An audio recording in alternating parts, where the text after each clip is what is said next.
Aldrig någonsin tidigare så har Gone Camping befunnit sig längre söderut än vad vi är nu. Vi befinner oss på Costa del Sol i södra Spanien. Och härifrån så ska vi upptäcka Andalusien. Mycket välkomna att följa med.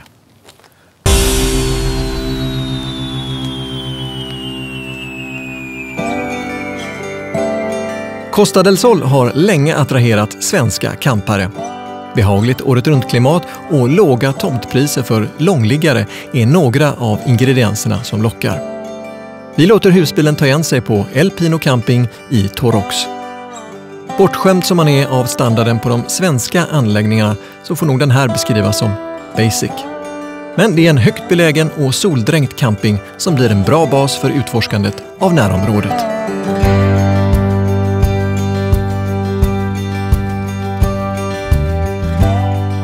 Tio minuter ifrån campingen ligger vackra Nerja, där man lyckats behålla den småskaliga bykänsla som jag gillar. Här är Balcón de Europa, det naturliga navet i staden, varifrån man har en storslagen utsikt över havet och de omgivande stränderna.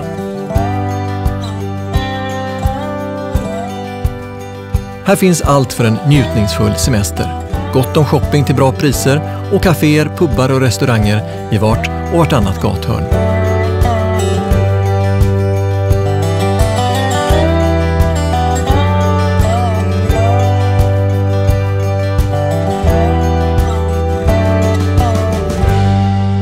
Men snart så tar nyfikenheten över och vi tar husbilen 2,5 timme upp i bergen till Andalusiens största stad, Sevilla.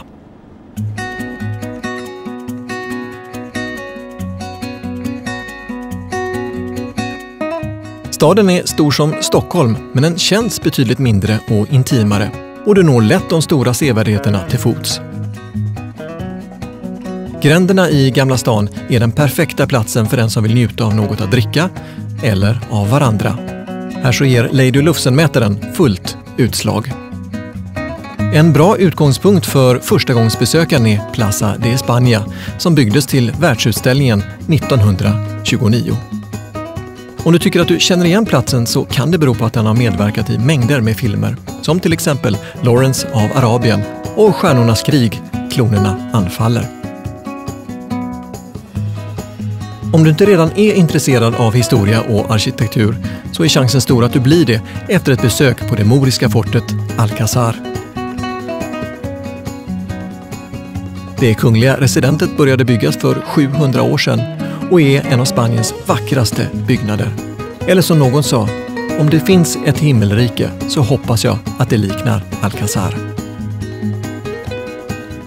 I Alcázar så är historiens vingslag ständigt närvarande. Eller vad sägs om att det var här som den spanske kungen välsignade en viss Columbus som ville segla till Amerika. Skulle man sedan tröttna på vackra rum så finns här mängder med fontäner, pooler och parker att njuta av och begrunda.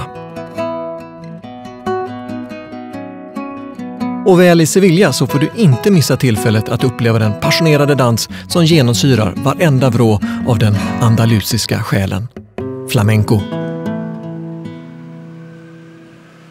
Besöker du Museo de Flamenco så kan du inte bara få uppleva flamenco på allra högsta nivå utan också få en inblick i dansens 250-åriga historia som bjuder på ledtrådar till 3 starka kulturer.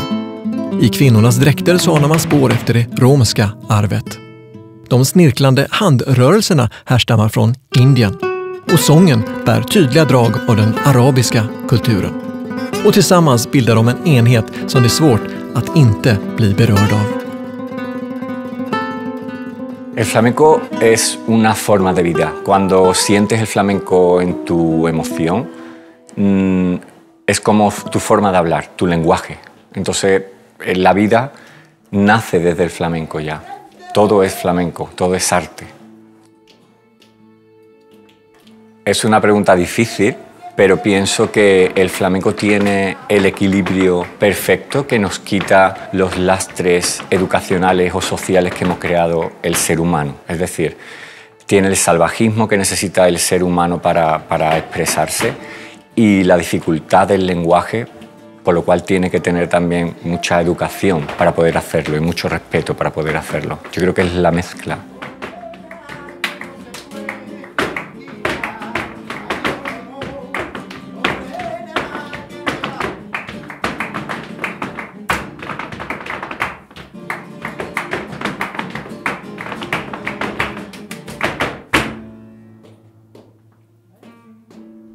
Pues creo que con el flamenco llegamos a sentir todas las emociones. Es decir, puedes pasar de la pena a la alegría en un segundo. No hay un sentimiento, está la mezcla de sentimientos.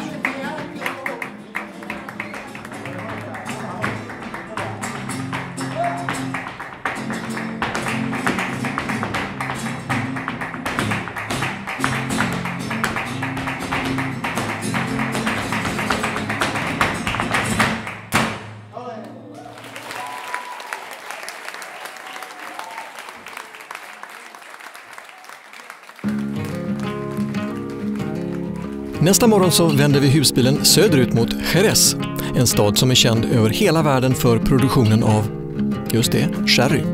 Här finns gott om sherryhus som gärna tar emot besökare som visar upp sin tillverkning, som till exempel anrika González Bias. Här träffar jag Carlos González som är 5:e generationens tillverkare av sherry. En dryck vars anseende genomgått en stor förändring de senaste åren. It's not my grandma's drink anymore. This is something that is a drink for young people too. And I think it's fantastic. A lot of sommeliers, journalists, bartenders, they are fascinated about the products and they want to try, they want to do food pairing, they want also to produce very, very nice cocktails. And this is also making the sherry a bit more friendly. Du känner säkert till González Bias mest kända produkt, Tío Pepe, som för övrigt betyder farbror José på spanska. En hyllning till den man som hjälpte till att dra igång verksamheten i dessa lokaler för 150 år sedan. Sherry är ett så kallat starkvin. Det innebär att man tillsätter ren druvsprit till vinet för att komma upp i 15-16%. Nyckeln till sherryns unika kvaliteter är den vita kalkhaltiga Albaritza-jorden. Och här är Palomino den dominerande druvan. This soil is very special, quite unique in here, and it's giving a lot of saltiness to the sherry that we feel it mainly in the fino but also in the amontillados. Den torra sherryn, som kallas för vino fino i Spanien, genomgår en mycket speciell process. Efter att den har hällts över på ekfat så börjar ett täcke av jäst, kallat flor, att breda ut sig över ytan, vilket förhindrar att vinet kommer i kontakt med luft. Och det är just detta som ger drycken dess unika karaktär. So welcome to our tasting room, and I have prepared all the different sherry styles. Jag har alltid trott att sherry bara finns i 2 varianter, en snustorr vino fino och den supersöta Bristol Cream-varianten. Men under provsmakningen så fick jag upp ögonen för alla spännande varianter däremellan. Like in an old elegant furniture shop. Yeah, this is as close to glögg in Sweden. För mig så gör sig sherry bäst om den serveras sval, avnjuts i gott sällskap och med god mat.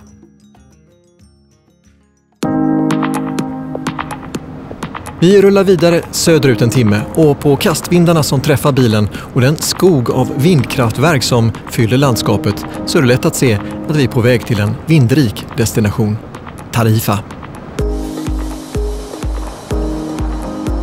För den som är intresserad av kite eller windsurfing så är detta en av Europas häftigaste platser. Stranden, vinden och skönt barhäng gör detta till en given favorit. Här blåser det sideshore-vindar under merparten av månaderna med en intensitet som bör tillfredsställa också den mest kräsne surfaren. Tarifa är också den sydligaste platsen på det europeiska fastlandet. Och om gångcamping någon gång ska åka längre söderut så får vi ta färjan till Afrika. Ja, vem vet. För dig som vill bo nära havet och de bästa surfspotsen så är camping Valdevaqueiros ett givet alternativ. En vacker, öppen anläggning som badar i sol och där täta häckar och buskage ger välkommet lä från de rådande vindarna. På de gräsbevuxna tomterna så har du access till el och vatten och storleken varierar från 50 till 100 kvadrat.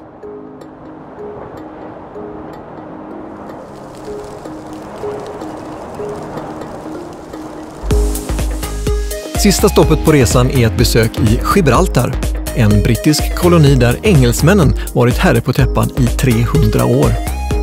Parkerar gör du lättast på ställplatsen som ligger endast 500 meter ifrån gränsövergången.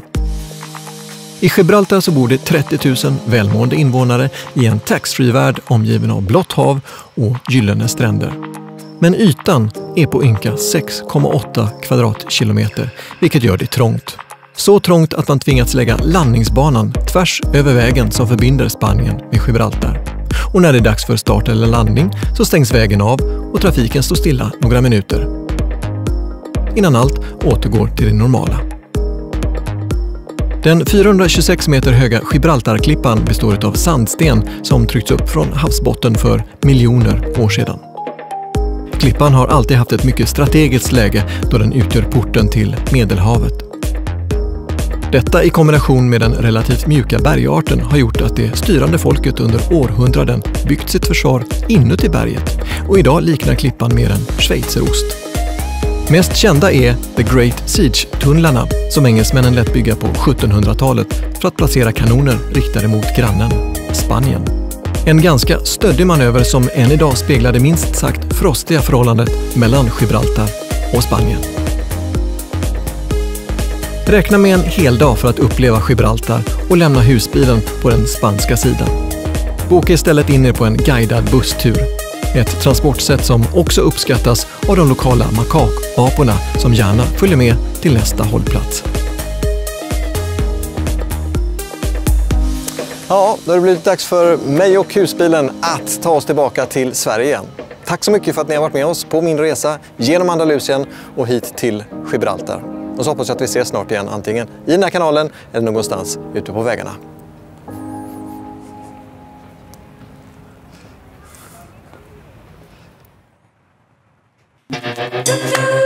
Under vår vistelse i Andalusien så gick vi på Flamenco-museet i Sevilla. Vi provade sherry hos González Bias och besökte den brittiska kolonin Gibraltar. Vi bodde på Camping El Pino samt Camping Valdevaqueros.